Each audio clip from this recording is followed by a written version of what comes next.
Good morning, and thank you for the warm words welcoming. And I'm very pleased to have this option to have a speak with you and share this 2 hours. And I'm also very pleased of the things that I have realized taking place in the UK, also as actually in many other parts of the world at the moment. So meaning the things that I have been involved for 30 years now, and trying to be involved as a part of a team, developing a new kind of practice in mental health care, in psychiatry. And that's of course what I'm going to say some words about this morning, and seeing that lately it has aroused an interest and really has an interest in many people working in psychiatry, if there really would be a kind of more humanistic alternatives to the important work that we are doing. And at the same time, I of course have a bit also challenges or questions. How is it possible to apply something that first was originated in a small province in Finland, and what are the elements, what are the aspects of that practice that we have been developed and I have been doing research about, I have been training, written about, that could be put into practice in different kind of cultural, political and administrational contexts. So that's what I thought that I will focus a bit during this morning.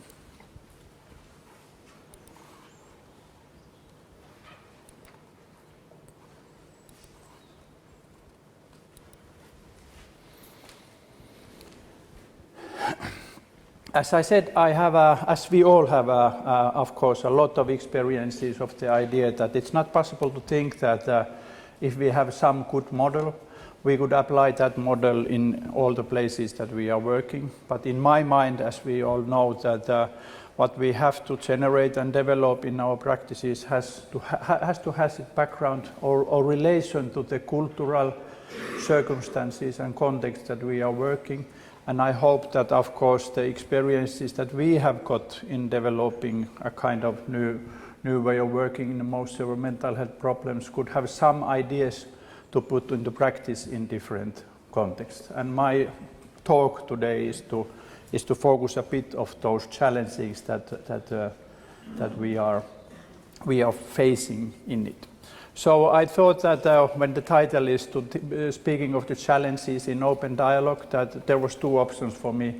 First, to collect all the experiences that people have had while trying to apply in concrete the ideas, and it would be quite a long list, what all kind of problems you face when you come into that kind of work. But other way around, I thought that perhaps it would be better, at least for myself, to take a bit more general point of view. So in a way, for this presentation, I have in this list with the 4 questions collected both the experiences and my own observation being involved with the psychiatric units that try to apply these ideas. So that in a way, as a conclusion, I could say that the main challenges in applying open dialogue idea comes out of that how do we see human life and psychotic problems as a part of it. And I will speak, of course, more about it. But this is, for me, during the last year, has become extremely important idea, because, of course, we have to do something to make it awake. I'm here.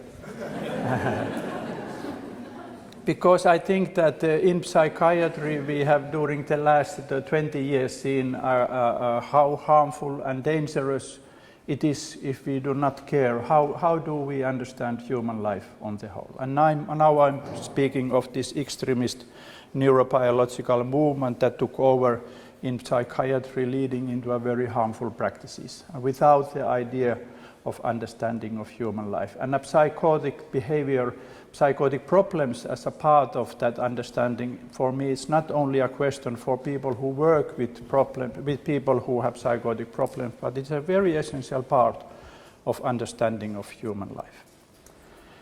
And the second big challenge comes out out of the idea that how do we see the task of the treatment system? What is our understanding? What is the treatment systems for? What are the treatment systems for? The third question is that how do we see the relational basis of human life? And this is, of course, very much connected of the family-orientated and social network-orientated treatment idea. And the fourth point is to how to see the dialogicity as the main form of psychotherapeutic orientation as a part. It concerns the idea how do we speak with our clients while meeting them in crisis. First of all, I do not go into detail. We know about this, that there's a huge change taking place in psychiatry at the moment, and perhaps the divider or the dividing point was the research results of Nancy Andreasen and her team, when they really came into a conclusion to showing that using neuroleptic medication seemed to be related with the shrinkage of brain. And thereafter there has been published also not only open dialogue but also the Dutch team follow-up that showed that people who were not medicated in the beginning actually managed significantly better in the 7-year follow-up compared to those people who were medicated in their practice. And many have asked for new practices, and perhaps it's a kind of big shift here to focus is to refer to Tom Insel, who is the director of National Institute of Mental Health, perhaps the biggest financer of research in psychiatry in the world in the USA.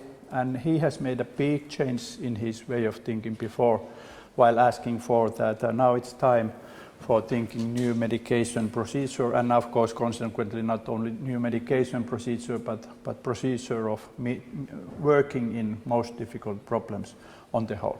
So this is only a kind of a background and perhaps also the example of the very harmful period that we have had in psychiatry that is now on the way to broken down. In my mind, the big change has already happened in the very top of psychiatric system, and it takes unfortunately long time before this change also come into the grassroots level. I'm very used to look at research in psychotherapy, and there is a conclusion that if you find some new very good working ways in psychological intervention, it usually takes 14 years before this is put into the practice. And I really hope that this big change do not take 14 years before it is coming into the practice, but at the same time to encourage all of us to be very active to put in front questions of and ideas, especially how to work in a new way. Okay, the first challenge for me is to think of how to see psychosis as a part of human life. And these are simple things that I have been having in my mind already for quite a long time, 25 years, a kind of a hypothesis.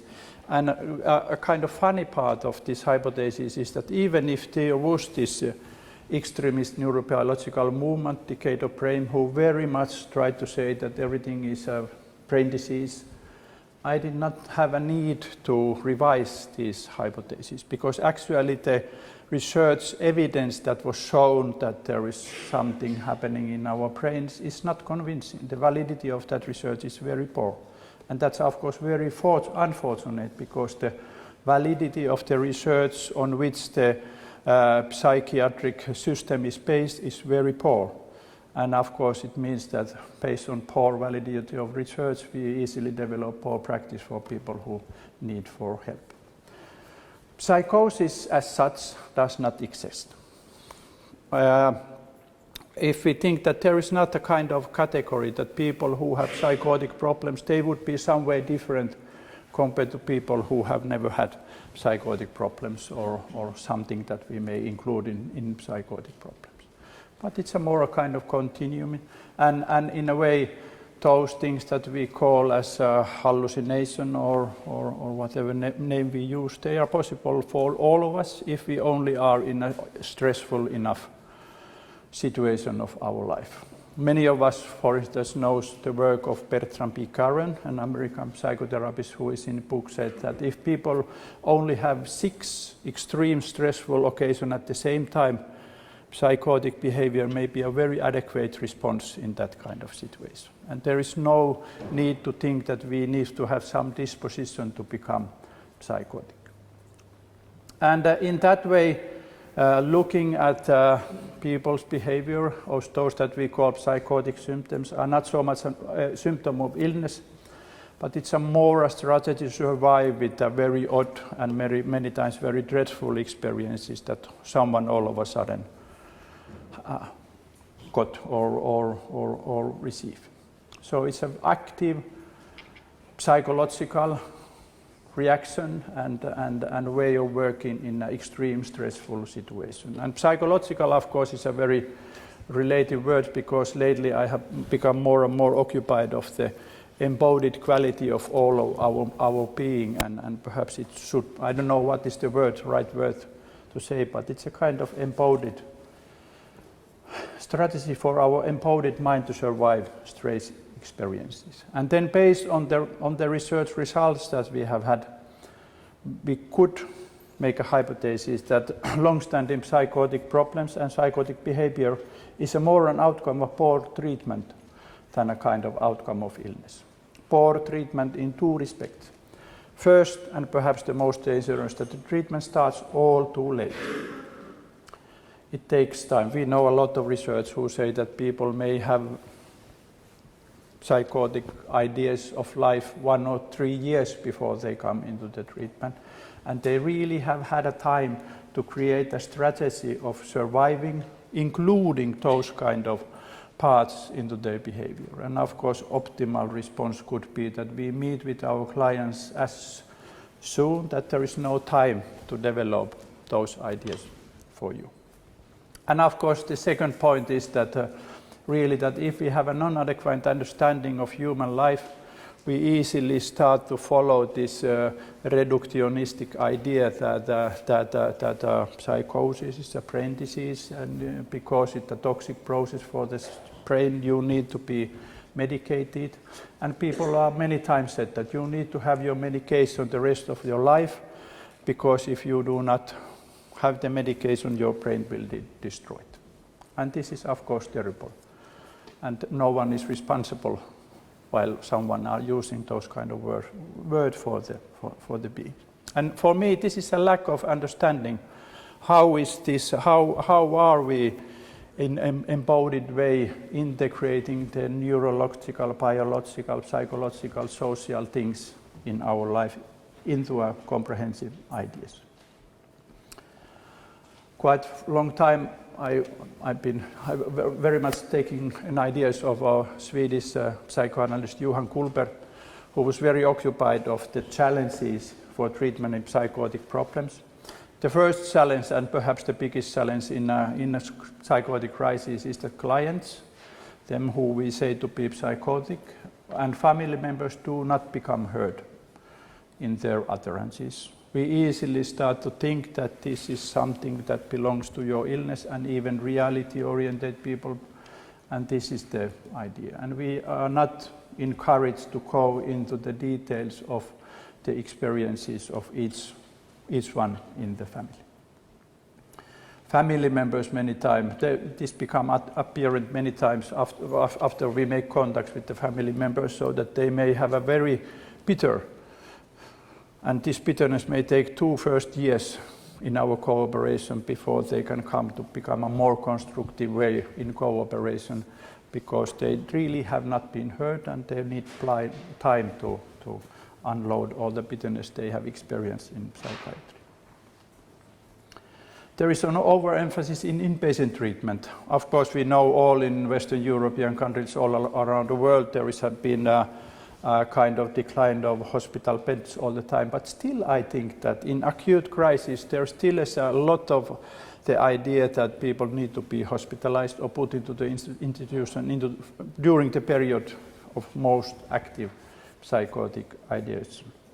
And Johann Kohlberg was very occupied of the idea that while coming into a hospital, you become disposed to other people's irritations and psychotic problems. And of course, you become disposed to the very hierarchical and bureaucratic way of working the institutions are built. And they do not leave place so much to take use of your own psychological agency in dealing with the ideas of your life. There is an overemphasis in medication that can be both related to the shrinkage of brain and also may be related to the increase of risk for untimely death, as was shown in the Finnish study by 2006 by Joukoma and others. And perhaps again the fourth point is that challenge our understanding of human life, that there is an overemphasis in pathologizing the phenomenon that we meet with clients who speak something that we think including psychotic ideas. And we do not see the resources, and we do not see how the psychotic behavior is a response to the actual things that has happened in life.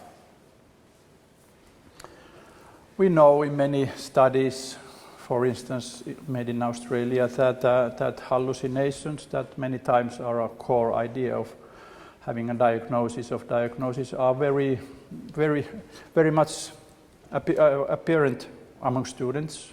40–50% of people can announce to have something that you may call our hallucination or psychotic ideas. We know that between some 4 to 5% of people have longer-term hallucinations, and only some third or 1/4 of those people ever come into the treatment. So most part of ideas that include psychotic ideas are experienced by people who never have been clients in psychiatry. Psychosis is a part of life. That's a part of our survival strategy in extreme stressful situation. And this becomes apparent, and of course I think that this is perhaps at least for some who are not so used to work in psychotic problems to see the real context of the experiences that people are speaking, even if they are speaking about that I have a control of neighbor's thoughts. In some way he can be talking about some real incidents that has happened in your life. Or one patient, for instance, was a very chronically ill patient who was in our hospital, and he was coming and always started the discussion, what kind of bird do you want to be? Very soon our discussion went to quite terrified ideas when he said that there is an explosion in my stomach and I see blood running out of your eyes and so on. Then after a long time, it was very difficult to motivate the mother and the sister to come into the meetings with us. But in the end, we were sitting in the meeting, and in this meeting they started to speak of something that has happened when this boy was 8 years of age. And they said that his father had a truck, and he was making a service to the truck on the yard. And what's the English word? What is when you have a truck and you have the... Yeah, okay. That was up, and he was having the service there, and all of a sudden it broke down. And the young boy was the only one who witnessing that he really was exploded into pieces and saw blood running out of the eyes of the father. So that only one, of course, quite extreme example that when people speak of things that we cannot relate to actual happenings, it really can be the place that these are the only words through which the people can deal with something terrible that has happened in our life. And of course, the response to us to be very extremely open to accept and follow those ideas. It's embodied knowledge because in those kind of experiences they are put into memory of our body, and they do not yet have words. And our task in the treatment is to come together and start to build up words and new language of dealing with those experiences. But of course they are also very valuable experiences because it really can be the first time in one's life that you can deal with something that has happened That was not before possible. And if we only say that these reality-oriented people, by saying that this is your inlet and this is reality, we put a half of their word aside and say that it is not relevant.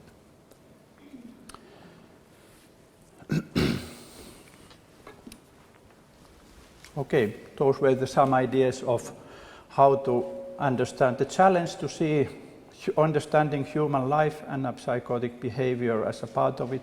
And as I said in the beginning, that for me, it's not only a question of people who work with psychotic problems, but only as a kind of example, as a kind of criteria. How do we include all happenings as human life as a part of the psychological embodied responses to things that happens in our life? And that's of course very basic in any kind of psychotherapeutic approaches. The second challenge that I've seen many times is that how do we understand the treatment system? And I say some words of this system that we have named as open dialogue as a kind of example, a kind of, let's say, an alternative way of understanding what are the tasks and duties for the treatment system in meeting with people in crisis. Open dialogue as referring to the system in Finnish Lapland, for me it has three very essential elements on the whole. First of all, there is important to have clinical guidelines how to work in the new system. I will say some words, repeat of them. But in addition, it's essential to realize that when we come into working in a new way or start to develop working in a new way, what our systems has to do is has to learn to evaluate our own practice. Because this is very big difference to the way that we are used to live in this evidence-based medicine idea. Because we think that there really can be a kind of global treatment of excellence guidelines that we then follow and put into practice in our mental health trust. But that's not working. That's not the way to do it. Because I think that we who do the work, we also have to have a kind of tools to evaluate our work. And when we do evaluation of our work, we mostly also learn of the mistakes and failures and to do it better the next time. I have been doing this research for 30 years and I have become more and more into the conclusion. Unfortunately, I don't think that new system is possible if we do not start to make research from the very beginning about it. And research in many spheres. I have done a lot of outcome research. I will show some example of it. Qualitative analysis of the dialogues and processes. Concerning the outcome research, what is important to realize that there are two kinds of research that we can do. 90% of the publications are based on these empiristic trials. And that this is very unfortunate because empiristic trials have a very often have a poor external validity. They may give results in a laboratory kind of circumstances in which we have control and use only one method, but we know in psychotherapy research that 20% of that efficacy disappears when it is put into practice in the real world. So for me, this research should be a kind of naturalistic design in which we come and follow what happens in the real world. And there are more and more tools to do that part of us. In that respect, this has been done in Tornio. And I suppose that because it has been going on 25 years now, that this very small psychiatric system in Tornio is perhaps the mostly scientifically researched psychiatric system in the world. At least I have not seen in any other place on which there has been so much all the time ongoing research of it. And that's quite funny because we have been accused that this is only an enthusiastic idea of something and it will disappear after 10 years or something like that. The second part is that there is a systematic education of staff working there, and now going into many places there are also good ideas including peers into the training programs. And this also has to be a kind of ongoing part of the system, because this is so different way of working, and people who work there really need access to learn how is it for me to be involved in a team, for instance, taking care of acute psychotic crises, while I only was used to work with psychotic patients where they were hospitalized, and it's very different. And we really need a kind of safe enough forum to learn and incorporate the new skills together with our teams.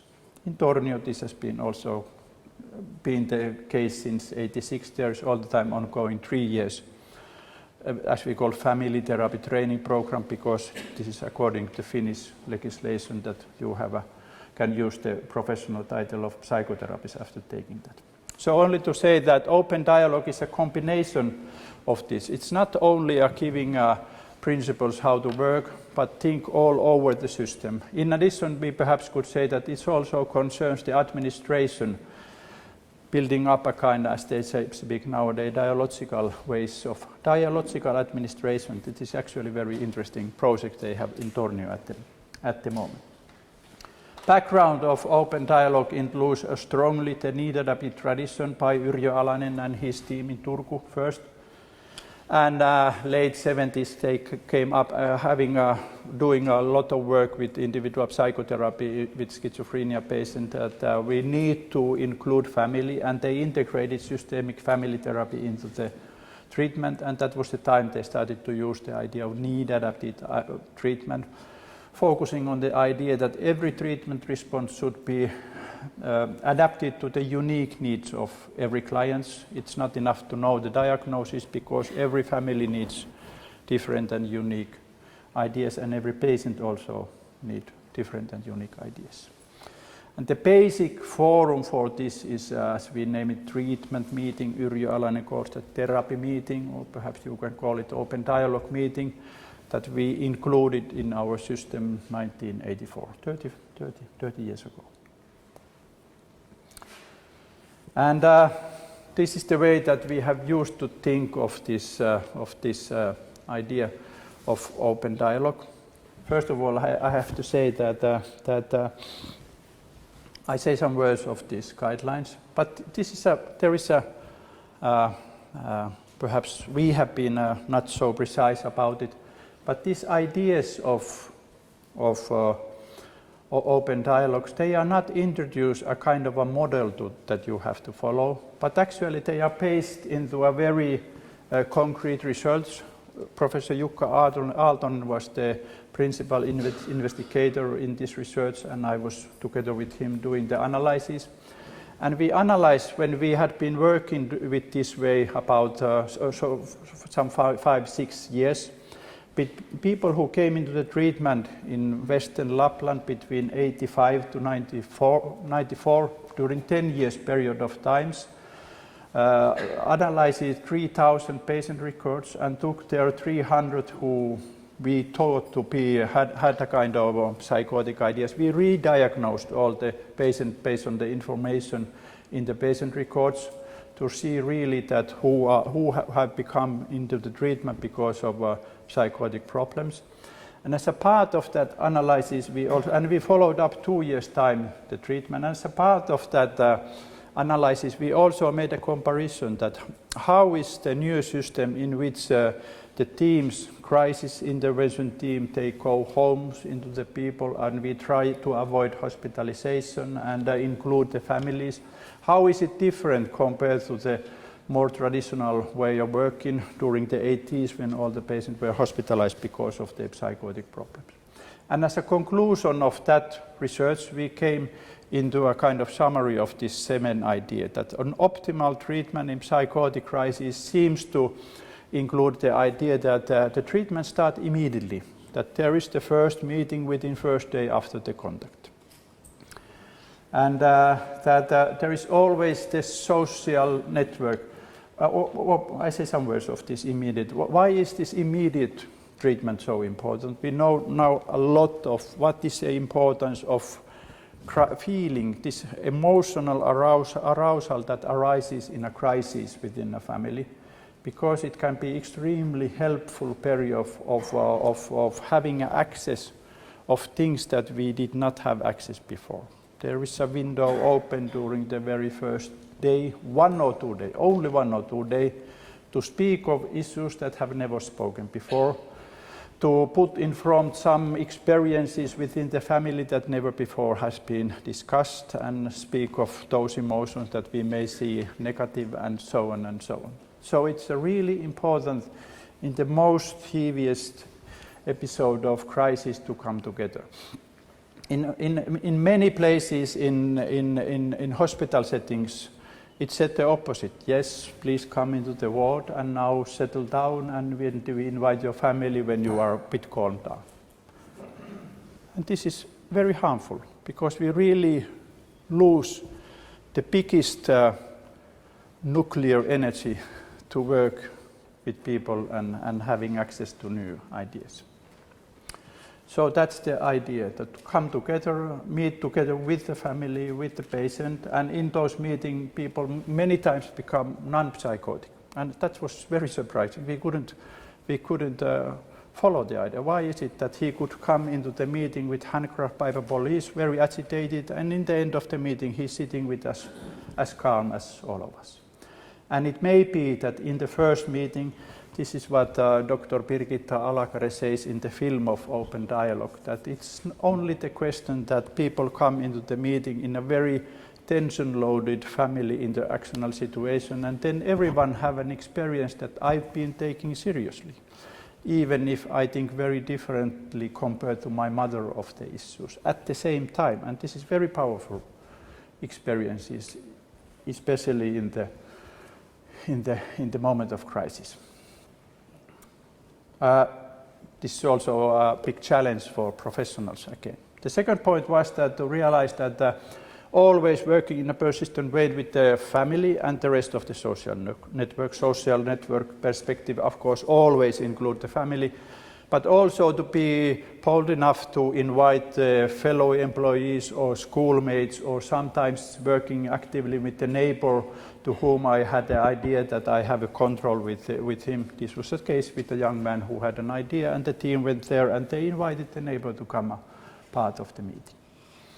And also those other authorities. One part of the good outcome in thinking of the employment status is that in the very beginning, the employment authorities are invited in the meeting when we meet with young people from the very first moments on, so that to guarantee that there is access of this society services in the situation. The third point is that an optimal treatment seems to include the idea of being flexible, need adaptive, taking use of all the methods that we need. Open dialogue is not a treatment system. It has not compensated any therapeutic methods, for instance, in Lapland. There are, for instance, psychotherapists who work on a psychodynamic or cognitive behavioral ideas, and of course someone needs medication, someone not, someone needs to be some days in the hospital, someone not, and so on and so on. All the ideas of treatment facilities to use based on the unique needs of every client. The important thing is to come together and discuss, have a joint shared discussion and decision what are the best ways to do with this. One lady that we met in a crisis, for instance, had been non-speaking for 2 weeks' time, and she had a fashion to go under the bed. And after 2 weeks, her husband became worried about it. We have been joking about it that in Lapland, in Finland, if your wife is going 2 weeks under the bed, after that you make a call to the doctor and so on. We were joking also this with the family, so that they also thought that this was a very funny situation. She couldn't speak, and her husband was describing. It was actually the doctor in occupational health who first went, and she invited the team to have a home visit. The husband was speaking, and in the very first meeting they realized that we need to have more resources. He invited the occupational therapist to be there. And in the follow-up interviews 5 years after, see that for me the most important work, it was very good to be in the meetings. I could not speak, she said, but I could fully rely on my husband. She gave a good report and I felt comfortable with that, but it was so good that I had this occupational therapist, and what they started to do, they started to have walks on the street, and it was very important way for her to have words in this situation. So one example of the flexibility in the ideas. And then the optimal treatment seems to include the idea that the treatment system guarantees the availability by taking responsibility and guaranteeing the psychological continuity across the facilities in treatment. Responsibility means that it took a time before we learned in Western Lapland that every contact in crisis should be responded yes. It's no longer allowed to say to people who make a call, let's say for a nurse to the ward, or for me when I was working there as a clinical psychologist, and the mother is calling, being worried of her son and describing that Pekka had been also drinking something and perhaps that is connected. And I may have an idea that perhaps Pekka's problem may be related with drinking. So it was no longer allowed to say that please make a contact to a clinic. But what I should learn to say is that I hear your concern, and we will come to you tomorrow morning at 9. And would it be okay for you that we invite someone from the A clinic to follow with us? And this is the way to guaranteeing the responsibility. We know already in many studies actually done here in UK at the 70s of crisis intervention services, which showed that there was a very good mobile crisis intervention services in the UK at the 70s, and there were studies who followed that if people were referred to other places, 70% never went there. And we cannot do with people who are in crisis that kind of services. They disappear and start to develop other kind of ideas. So it's very important that the system start to follow the idea that whoever is contacted is responsible for organizing the team into the first, taking care of the first meeting. And also, as in my example, to always integrate the different facilities a part of it. Having someone from the A clinic, some of the social workers from the social office, or having the nurse from the child psychiatric clinic if we know that in this family the child is already in a psychotherapy, and so on and so on. Whoever, or many times we work with the police and ministries and so on. I have been. This is surprising for me. Perhaps not so surprising if I see the soap operas or of detective systems in UK or in America, that police are not so friendly seen partners in the meetings, but our experience in Finland is the opposite. Police are very important part, especially when we deal with young people in the crisis. I have many experiences in which the policeman has been the most constructive part of building up a kind of future of the young man. So be very open to think of the facilities. And then the last point is to see the process that an optimal treatment seems to include the idea that it generates safety enough that the people can tolerate the uncertainty, the period of time in which there are no responses available, but we come together, meet as often as needed, that the family don't have a feeling that they have been abandoned, and the solutions in a way are given a birth in this process. We do not aim at solving the problems, but the solutions arise by themselves as part of this ongoing process. And of course, the thing really is that we increase safety in a way that we really try to guarantee that every voice is become heard. And for instance, in a psychotic crisis, when we did not use the psychotic medication, it seemed to take some 10 days to calm down. But during that 10 days, you need to have possibility to have meetings daily, sometimes even more. But thereafter, you don't need as tightly scheduled meetings. And for that reason, the idea of generating dialogue becomes important, because in the meetings we do not aim so much of removing symptoms or having a change in the family interaction system, but we are here for generating new words. I'll come back to that a bit later. Okay, those were the ideas of the challenges of the treatment system. If I would take 1 or 2 points of that, so perhaps I think that the 2 most relevant ideas thinking of the treatment system is the idea of realizing the importance of working in crisis, and the second part of this persistent work with family and the social network. For instance, in Norway there is a quite advanced system of early intervention services, and for some reason those people have in a very ugly way criticized our results. I don't understand at all why do they do this, but they, for instance, has accused that in our research we have excluded the most serious cases, and their motivation argument was that when we say that out of the 90 patients that we followed 5 years, only 1 did not have family meetings. And in Norway, in this early intervention program, they said that 40% of their families are not involved. And that was their motivation to say that we exclude the most difficult cases. And for me, I could say that they do not take family seriously.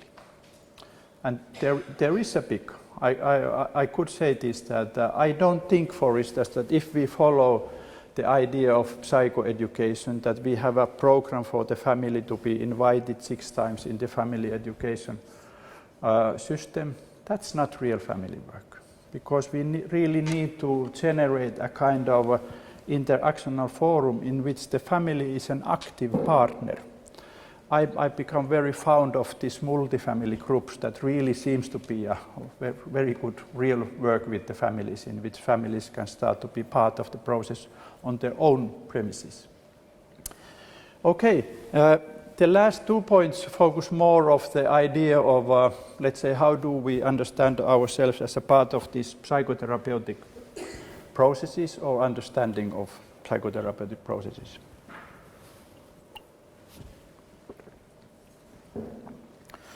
The third challenge is how to see the relational basis of human life. And I think that there has happened a big change in our understanding of psychological life during the last 10 or 15 years. For instance, some 15 years ago, we were very occupied of the idea that first was generated by Sigmund Freud and also the Swiss psychologist Jean Piaget followed the same idea that when a baby is born, the baby is psychologically empty for the first 6 months of life, and the psychological birth only happens after. And there are these ideas, for instance, that there is a period of symbiosis or autism before that. And now we know that this is not true. This is nonsense. We know that a newborn baby is a very active initiative taker in dialogical process from the very beginning of her life. And this is also the idea to start to think of and challenge our understanding of the life on the whole. When we come into the world, we born into relationships, and those relationships become our embodied being or embodied structure. I'm structure or constructed, this is a bad word, but I don't know what would be better. But I'm made of all the relationships, experiences that I have in my life. And that's it. That's my psychological structure. And there has been used the idea of intersubjective. Of course, there are also good questions if this is the best word to use about it. But focusing on that, we are all the time that we think psychological is something that happens in between people, in which we are. I'm included to the other, and the other is included to myself, instead of looking ourselves as one entity. And those relationships that I have experienced in my life, they are the thing that we call voices of my mind, voices of our mind. And in that way, we live in a polyphony of voices, and the task of life is to have dialogue between the voices. That is the basic human experience. I always use this slide of Mikhail Bakhtin.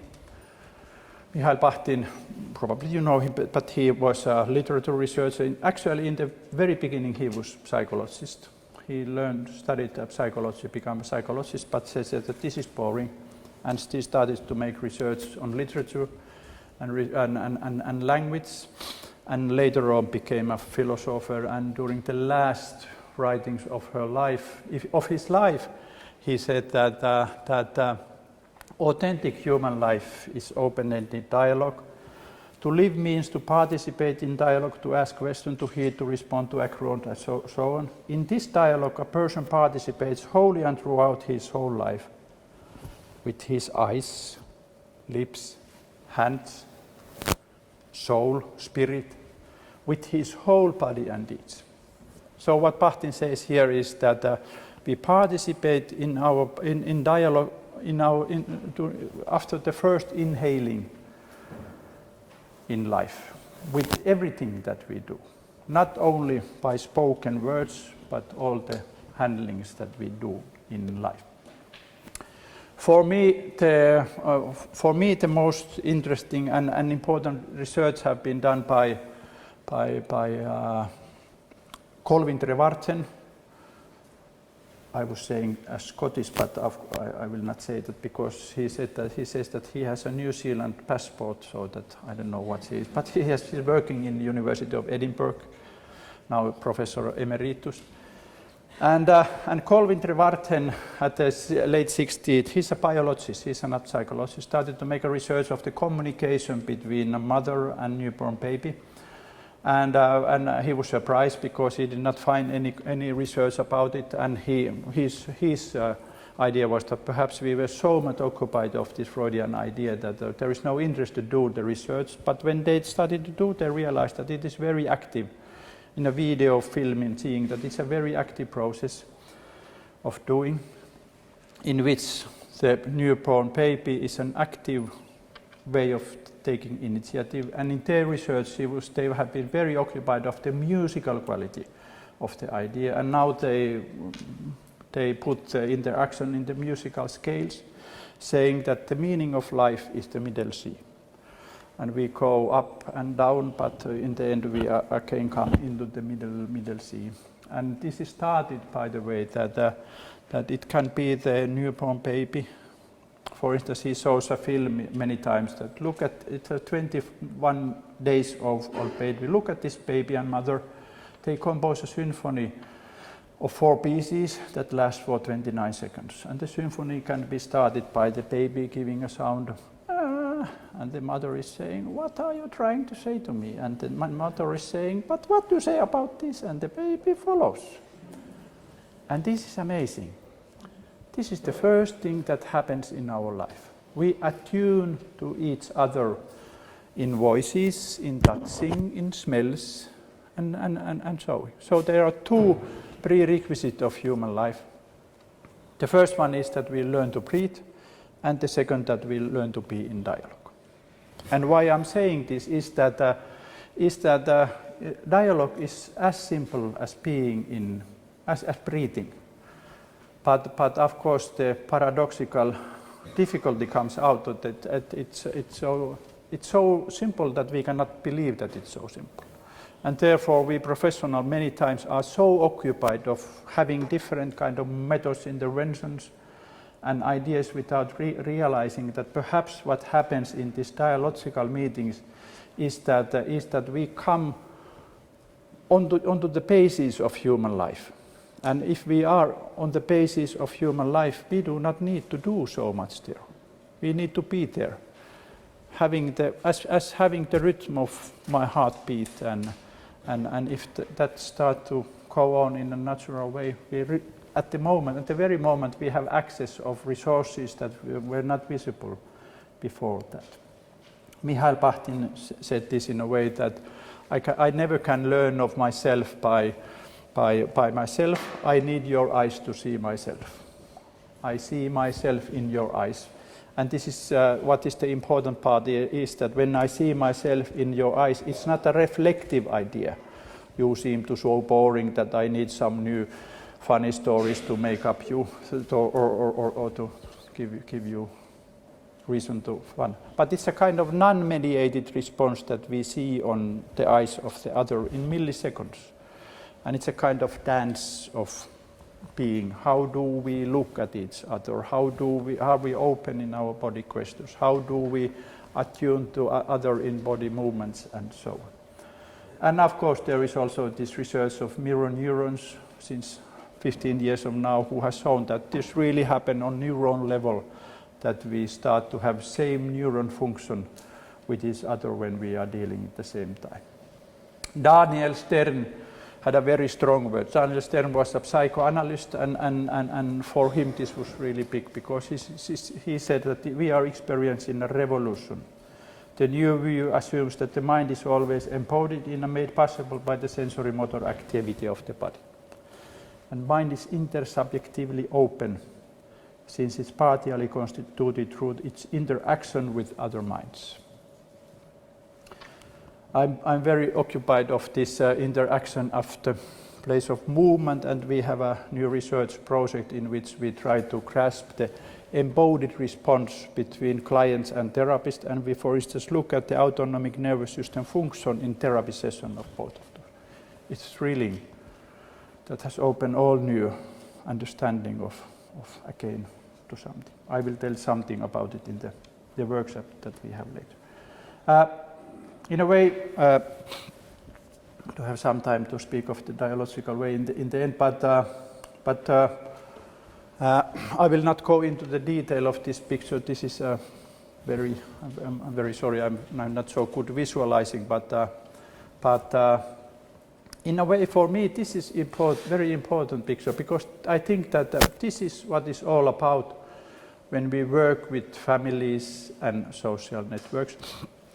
This is an illustration of Mikko, who had committed a very severe suicidal attempt, was hospitalized, and in the hospital he was preferred to take contact in our psychotherapy clinic in the University of Jyväskylä I'm working, and he came together with his wife, and once we met their two grown-up children, and then we were actually 3 therapists because we always work with the students. So this is the system of treatment, and when we work in, for instance, in family system therapy, we focus very much on this part of the idea. Actually, in systemic family therapy, as I learned at the 80s, this was a strong focus. There was an idea that you have to be neutral, not to be involved in the emotion, avoid the words of emotion and so on. So the focus was on this interactional, or let's say horizontal level of the polyphonic way of life. But it becomes much more important and interesting when we realize that when we come and meet with each other, we have all the inner voices of us. Mikko was speaking of his history. He had been somatically ill and on a disability for 1 year, and when he was away back, he realized that his employer no longer wants him back. And that was a part becoming more and more depressed. Discussion of his job, he was concerned what kind of father he has been for his children. He was concerned over his situation as a son to his parents, in which mom and dad had a very complicated relation, and father was excluded from the family context, and he became interested to make a contact, reconnect with the father, and actually they were in a process in which he fell in love with his father again, but father was ill and died. Voices of that were there strongly present. And his wife was occupied of being a spouse of the depressed man, and very much of speaking of her sisters. And the same is for us. We are here as a professionals. I know, being educated as a clinical psychologist, being educated as a family psychotherapist, what are my professional duties when I meet with a man who had made a serious suicidal attempt? And those are the voices that we have in the meetings throughout, from the very first until the very last. But the more dialogical we come in our meeting, the more the voices of my own life are there. When Mikko speaks of his being a father to his own children, the voices in my life, what kind of father I have been for my own children, are there. The voices of being a son to their parents, the voices of losing his father, of course the voices when my parents died are there in the meeting. And not in the way that I start to discuss or speak about them, but in the way that we are in the dance together. How do I sit? Do I welcome very anxious, very emotionally loaded issue, and so on and so on. And the richness comes out that when we work in a team, we always have different, unique voices. And of course, my colleague, who was a female family therapist here in this situation, had her voices, and always it become richer looking from the different point of views. So the importance comes out that if we were only in individual psychotherapy, we were dealing with these voices. If we were only in the systemic family therapy, as I learned it at the 80s, we were very strongly focusing on that. But now in the open dialogue meeting, the power in my mind comes out of that. We are dealing in the both ways. So it's a question, how do we balance of speaking with each other and speaking of the internal experiences that everyone has. And the internal experiences come of very importance when they are spoken in the presence of my mother and father. And perhaps for the first time they hear me saying something that I have never said before, because I say this for me for the first time in my life. And those seconds, moments of meetings are the most powerful occasions on the whole.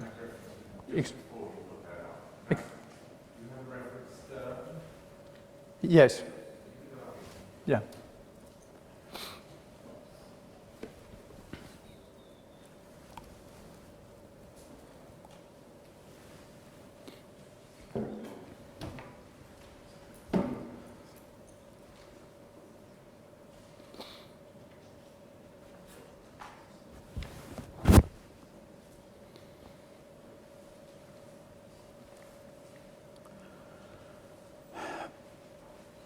In this way of thinking, what has become very important is to realize the work of William James. William James was a psychologist living in the USA, late 1800s, died 1910. And he was on this line of understanding of human life. Before this big choice happened in psychology, in which psychologists started to make empiristic research and putting the psychological things into the boxes to make it possible to see. But for William James, everything was on a stream. His most famous writing is The Stream of Thought. Everything happens in a stream. Our experience are feelings of tendencies, often so vague that we are unable to name them at all. And we are looking for this acutely discriminative sense of feelings instead of looking firm patterns of life. Okay, but then I go into the last point, and this is the focusing on the dialogue. That is, of course, very much incorporated with the idea of understanding the relational quality of human life. Because what is it all about in dialogue is how do we respond to each other, what kind of answers we give. The emphasis is on generating dialogue and not on making change in the patient or in the family. And this is my formulation many times, that we are here for generating new words and new language for experiences that did not yet have words. And it's quite simple, but for me it's quite it makes my task more understandable for myself. I'm not here for that I could have skillful questions or making intervention, but I'm here for helping to have more and more words for the experiences that are said.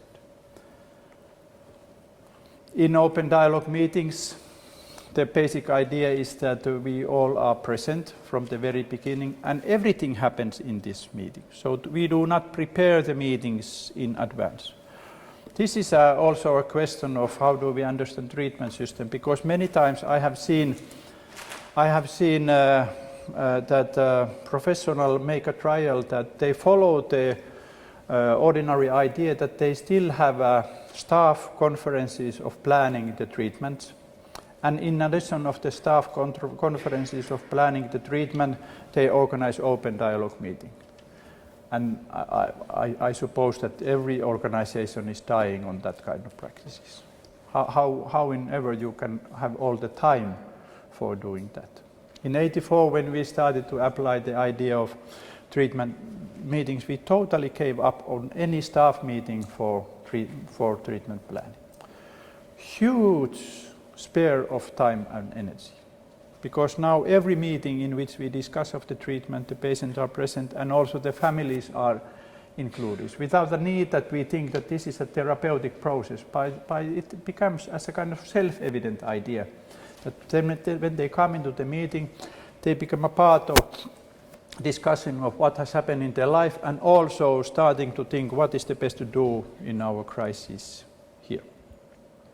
So this is perhaps one of the most challenging ideas that I have met with clinicians, that how to get used with the ideas to come into the meetings without any preparation to do that. The more we prepare ourselves into the meeting, the more we also increase a risk that we have our frame, our map of the problems that we will discuss about, and we may not be awake at the very moment perhaps in which some words are said that may include some experiences that are lived experiences that are very important in the idea. So how to learn the idea to speak openly of all the issues related with this? How do we understand the problem?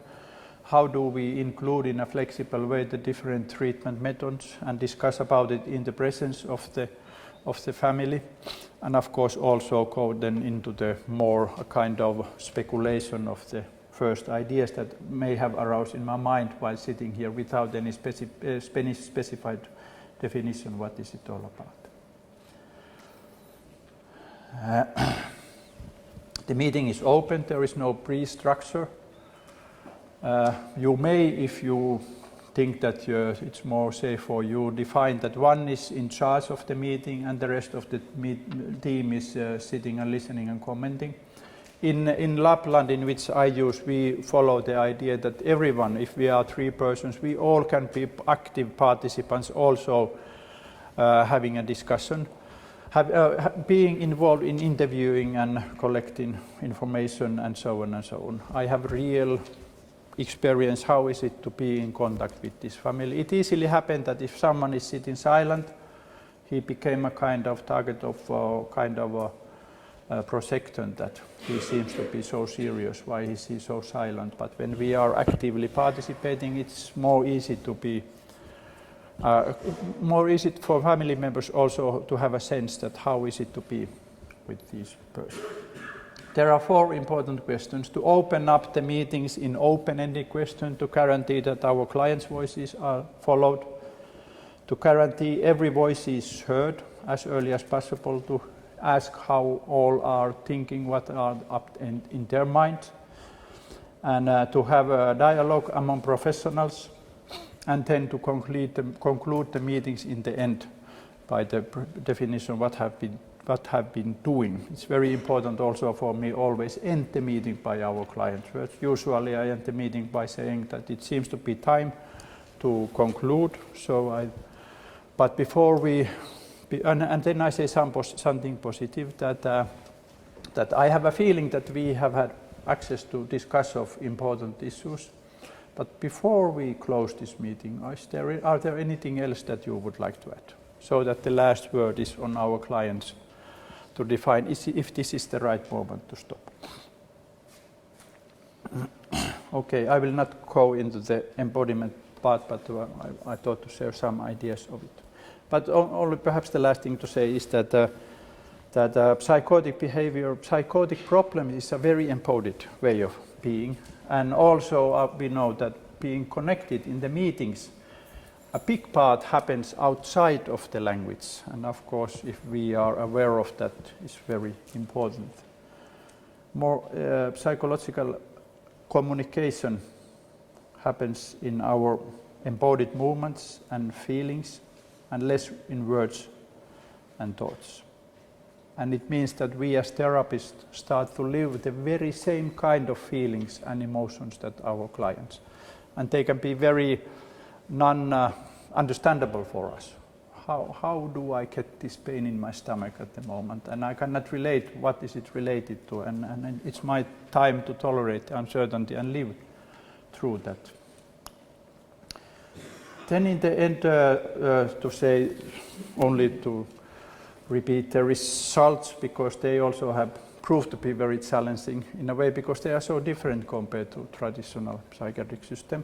We have seen that when we followed first time psychotic patients for 5 years, we realized that because, and one task was to also to find what is the place of neuroleptic medication, so that in our research center we did not start the medication in the beginning. As a surprise, during 5 years period, only 1/3 of the clients needed medication, and 81 or actually 85% had returned to full employment. That is very different, because we know that as it happens in Sweden, in a research in which they followed in Södermalm before they went into the new practice, and they realized that 62% of the people are living on a disability allowance, compared to 19 or actually 15 in our system, because we did not reach everyone.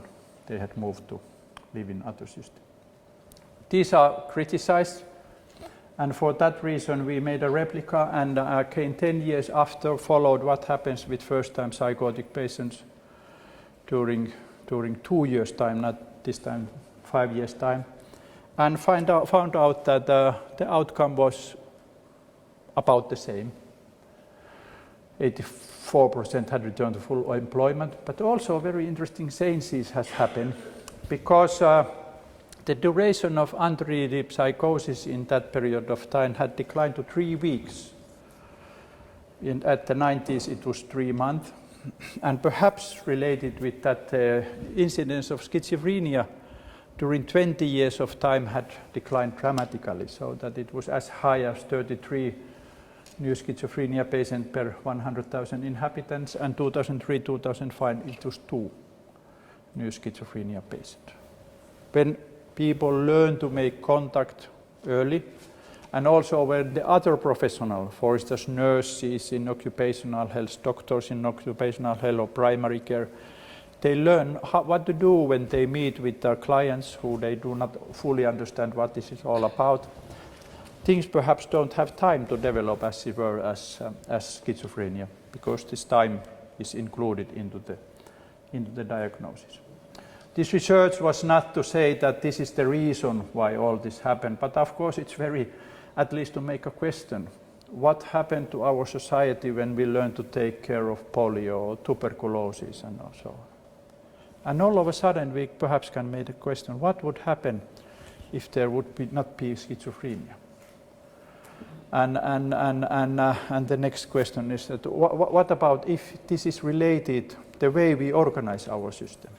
And I would suppose politicians may probably become very interested of this idea that if the way of organizing is the background of it. Sorry, I need only few minutes. This has been asked many times, that why are these results as they are? I think that as a kind of a hypothesis, this is not a kind of research conclusion, only to think.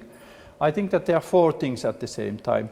This is the idea of immediate help, taking use of the emotional arousal in a crisis, meeting with clients, with their families, as well as having access to speak of their inner voices, second point, and then the focus on generating dialogue in order to understand. And the 4th point is that avoiding the antipsychotic medication most probably has a lot to do, because we know more and more of that they may be harmful in new psychotic episode. And if we are willing to take the challenges, so some weeks ago we published in University of Massachusetts, this is quite remarkable to mention, University of Massachusetts, UMass Medical School, the psychiatric clinics, in my knowledge, is the first psychiatric unit in the world that has taken open dialogue into the official program, both in research and teaching. And we have a plan of research. Doug Chidonis is the chair of the department, and we have prepared a fidelity document of key elements of these dialogical meetings, and it's available for everyone. And those are the elements. I will not go into the details, but so far at the moment we think that in the meetings there are, perhaps we can come back to this during our discussion, that emphasize how are these optimal dialogical meetings, how do they look like? And in all end, how to conclude. So that if I conclude some of my experiences being involved and heard what happens when people start to adopt this idea. So perhaps the most challenging ideas is to adopt the persistent work with the family and persistent collaboration with other professionals, have an access to work in teams instead of individual working, have an interest of dialogical practice that really makes a change in our way of being with our clients. We have coming out a new book with Tom Erik Arnken this year, Open Dialogues and Anticipation. And in this book we take the point of view that as a one prerequisite for a genuine dialogue is that we respect the other without conditions. And do we have access to that? That's my proposal to do it. And then the last point, to have ongoing education and research and to make sure that our administration is with us. So these were the things that I thought to share with you before we go into the discussion. Thank you.